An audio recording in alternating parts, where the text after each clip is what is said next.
what can you say about Apo Reef? About Apo Reef? Yeah. Apo Reef is the best place I've ever dived in my life. The world's second largest contiguous coral reef system and the largest in the Philippines.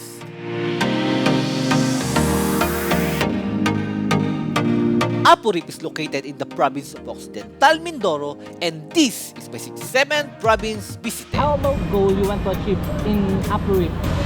I wanted to be present. I wanted to stop thinking about everything else. I wanted to really capture every moment because I knew it was going to be special. Sinat ko na makapasok na shipwreck. Ayun. And another one of our goals here is to see sharks and manta rays. An island that is approximately 2 to 3 hours away from the mainland, no cell phone signal, no electricity, and no fresh water. And this is where we wanna stay and camp for 3 days.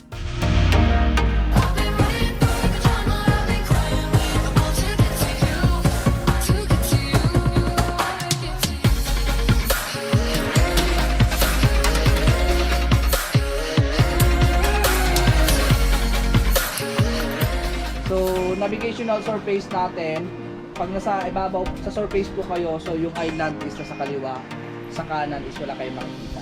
So what's up mga dude? This is our first day and Kuya Harris will guide us in our dive. What are we gonna expect to see in our first? What to see? So, pwede tayo makakita po ng mga sharks. So, there are some rays, like eagle rays. Alright. Then, on the goal line, nandyan po sila manta ray. Manta So, ray. hopefully makita natin sila.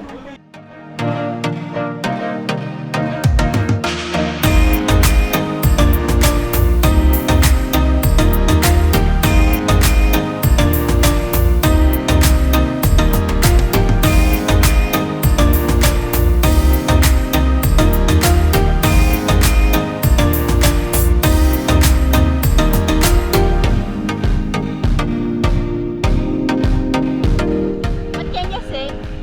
Nakakapagod. Very challenging. Wow, your honor. Okay, so navigational natin, baliktad na po. Ang nasa right side na po is yung island. Sa left side ay wala kayong makikita. So, yung goal natin is kung nasaan yung bangka, doon din tayo mag-stop. At hindi pa nga kami nakakalayo mga dude, ay sinalubong na kami ng mga white tip sharks.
The last minute of our dive mga dude ay nagpakita rin sa amin ang isang eagle ray.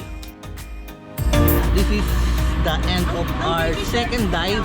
May nakita kaming maraming shark. Siya po ay hawksbill turtle. And if you are planning to visit the Apo Reef, you can contact Explore Occidental Mindoro so that they can take care all of your This needs. is our lunch. Sugpo, calamaris, and crab.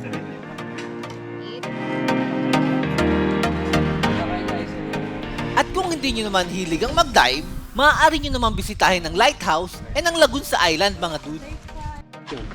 Okay, so dito po nakatira yung mga rangers na nagpaprotect ng island natin. So kung gusto nyong bumili ng souvenir, meron dito silang binibentang mga souvenir t-shirts sa Ranger Station.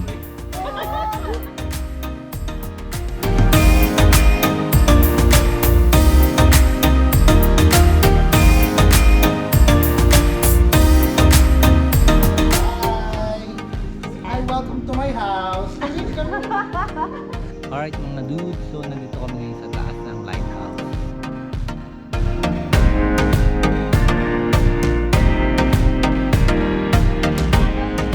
Worst! Ayun, may dolphins doon, no? Mga naglalarong dolphins.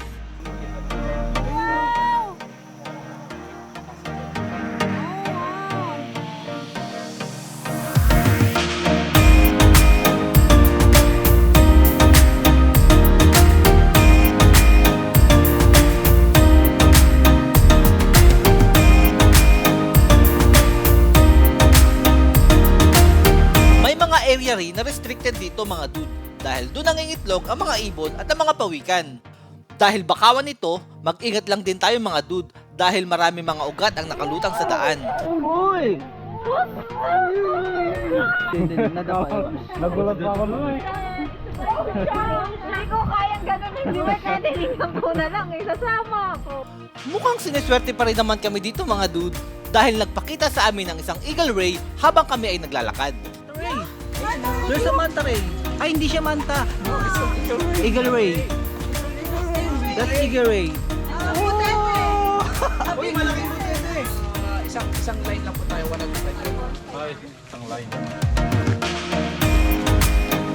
At hindi lang yan mga dude, pati ang mga sharks ay nagpakita na rin sa amin. Pating! Shark! White! Ano, albino? Ay no, albino! Albino!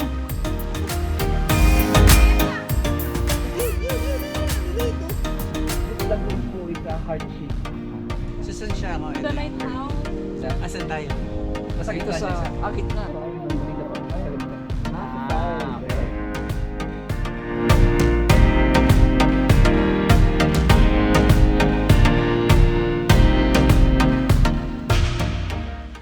How's the weather? Grabe ang itim doon sa part na yun. Diba? Oo. Bumagsak na doon. Oh. Umulan na doon. Oh. A storm is coming, but you can't escape. Attention campers and rangers. Please stay in the island until the storm has passed. Sometimes, life is full of unexpected event mga dude. Ngunit, sa kabila nito, mayroon pa rin tayong kakayahang pumili kung ano ang ating magiging reaksyon at kung papaano pa rin natin ito may enjoy mga dude. Your name already exists. At dahil hindi nga kami pinayagang mag-dive mga dude dahil sa sama ng panahon, walang problema dahil nagawa pa rin namin magsaya at enjoy ang mga simpleng bagay dito sa isla. 1, 2, 3, go. Ganun. Harap, camera. Tapos ganun mas sumasaya. Ay,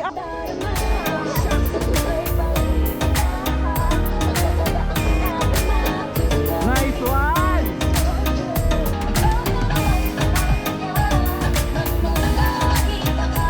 I'm Mr. White. I told you! I really love this group mga dude. This is our third and last day here in the island. And mukha naman pinagbigyan na kami ng magandang panahon. After a few minutes diving in Coral Garden, ay naghanda na kami papunta sa canal diving spot at shipwreck mga dude.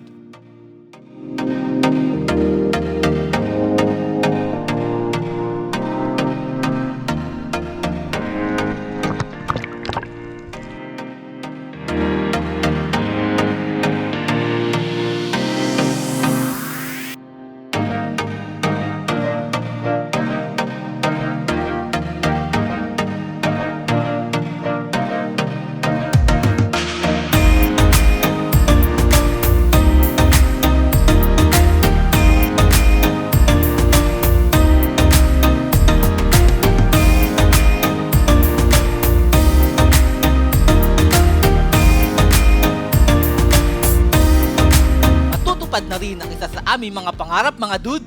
Eme! But real talk, this is one of our bucket list here in Apo Reef, ang makapasok sa loob ng shipwreck.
Oh yeah. Yesterday's dive for me was amazing because I normally scuba dive and I've only seen these kinds of walls. So the fact that I was able to go down and see everything while holding my breath, I was like, yes.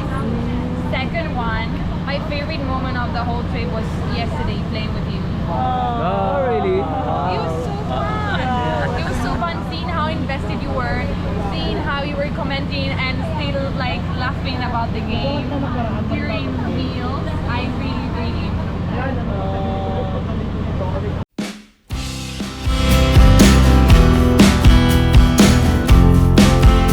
Apo Reef. Ang ganda, sobra. Ang ganda ng mga reefs. Tsaka maraming animals. Yung iba pauwi na.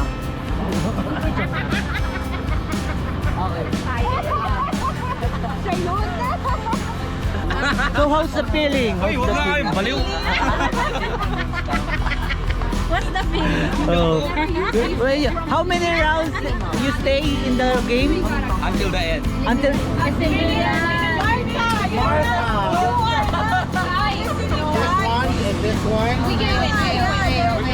so much for 500 peso gin. The gin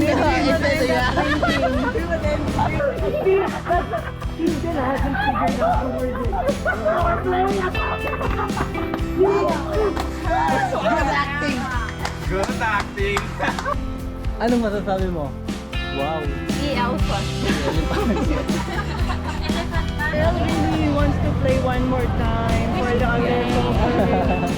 And he